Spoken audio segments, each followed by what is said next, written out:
মাত্র এক মৌসুম কোচের দায়িত্ব পালনের পরই পারস্পরিক সম্মতির ভিত্তিতে চেলসি ছেড়েছেন মরিসিও পচেত্তিনো। গতকাল এই খবর জানিয়েছে ইংলিশ ক্লাবটি। ইংলিশ প্রিমিয়ার লিগে ষষ্ঠ স্থান নিয়ে এবারের মৌসুম শেষ করেছে চেলসি।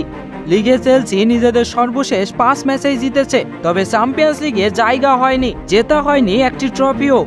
পচেত্তিনোর কোচের দায়িত্ব ছেড়ে দেওয়ার ব্যাপারে চেলসি নিশ্চিত করেছে ক্লাব এবং মরিসিও পচেত্তিনো পারস্পরিক সমঝোতার ভিত্তিতে বিচ্ছিন্ন হয়েছে।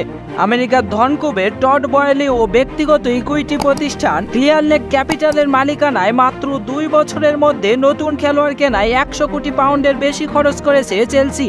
বেশিরভাগ অর্থ খরচ করা হয়েছে উঠতি তরুণ খেলোয়াড়দের পিছনে।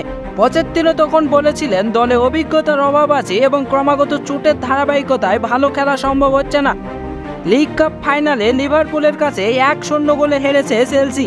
এফএ কাপ সেমিফাইনালে একই ব্যবধানে হেরেছে ম্যানচেস্টার সিটির কাছে। তবে লিগে নিজেদের সর্বশেষ 5 ম্যাচ জিতে চেলসি ইউরোপিয়ান প্রতিযোগিতায় জায়গা নিশ্চিত করেছে। 25শে মে ওয়েম্বলিতে এফএ কাপের ফাইনালে সিটির সাথে ম্যানচেস্টার ইউনাইটেড হারলে ইউরোপের দ্বিতীয় স্তরের প্রতিযোগিতায় ইউরোপা লিগে জায়গা করে নেবে চেলসি। কিন্তু ইউনাইটেড এফএ কাপ জিতলে চেলসিকে খেলতে হবে কনফারেন্স লিগ। চেলসি থেকে বিদায় বেলায় পচেত্তিনো বলেছেন, এই ফুটবল ক্লাবের ইতিহাসের অংশ হওয়ার সুযোগ করে দেওয়ার জন্য চেলসির মালিকানা গ্রুপ এবং ক্রীড়া পরিচালকদের ধন্যবাদ। ইউরোপা ও প্রিমিয়ার লিগে আগামী বছরগুলোতে এগিয়ে যেতে ক্লাব এখন ভালো অবস্থানে রয়েছে।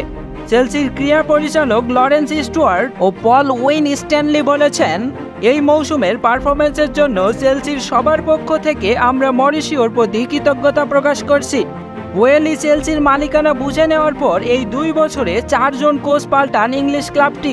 টমাস টুকেল, ফ্র্যাঙ্ক ল্যাম্পার্ড ও গ্রাহাম পটারের পর এবার পচেত্তিনো বিদায় নিলেন। ব্রিটিশ সংবাদ মাধ্যম ডেইলি টেলিগ্রাফ জানিয়েছে, মৌসুমের পারফরম্যান্সের পর্যালোচনা করতে 2 ক্রীড়া পরিচালক স্টুয়ার্ট ও ওয়েন স্ট্যানলিকে নিয়ে গত শুক্রবার চেলসির সহমালিক বোয়েলির সঙ্গে ডিনারে বসেছিলেন পচেত্তিনো। এরপরই আর্জেন্টাইন কোচের বিদায় নিশ্চিত হয়। 52 বছর বয়সী পচেত্তিনো গত বছর জুলাইয়ে 2 বছর মেয়াদে চেলসির কোচের দায়িত্ব নেন।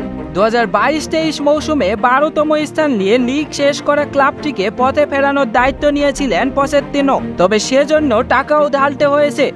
11,50,00,000 পাউন্ডে ময়সেস কাইসেদোকে কিনে ভেঙেছেন ব্রিটিশ ট্রান্সফার ফির রেকর্ড। তবে লিগে এবারের মৌসুমে চেলসির শুরুটা ভালো ছিল না। নিজেদের প্রথম 10 ম্যাচে মাত্র 3 ম্যাচে জিতেছিল চেলসি। কিন্তু মৌসুমের দ্বিতীয় ভাগে এসে ঘুরে দাঁড়ান ক্লাবটি। এ সময় শুধু সিটি, আর্সেনাল ও লিভারপুল চেলসির চেয়ে বেশি পয়েন্ট তুলে নিতে পেরেছে। সংবাদ মাধ্যম জানিয়েছে, চেলসির পরবর্তী কোচ হওয়ার দৌড়ে বিবেচনায় আছেন একাধিক ব্যক্তি।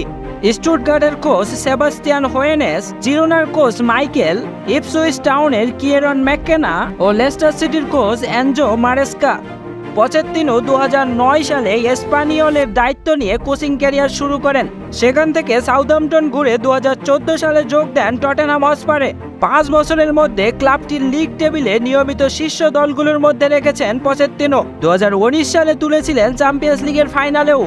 2019 সালে টটেনহাম থেকে ছাঁটাই হওয়ার 2 বছর পর পিএসজির কোচের দায়িত্ব নেন পচেত্তিনো। ফরাসি ক্লাবটিকে 18 মাসের ব্যবধানে লিগা ও ফ্রেঞ্চ কাপ জেতান।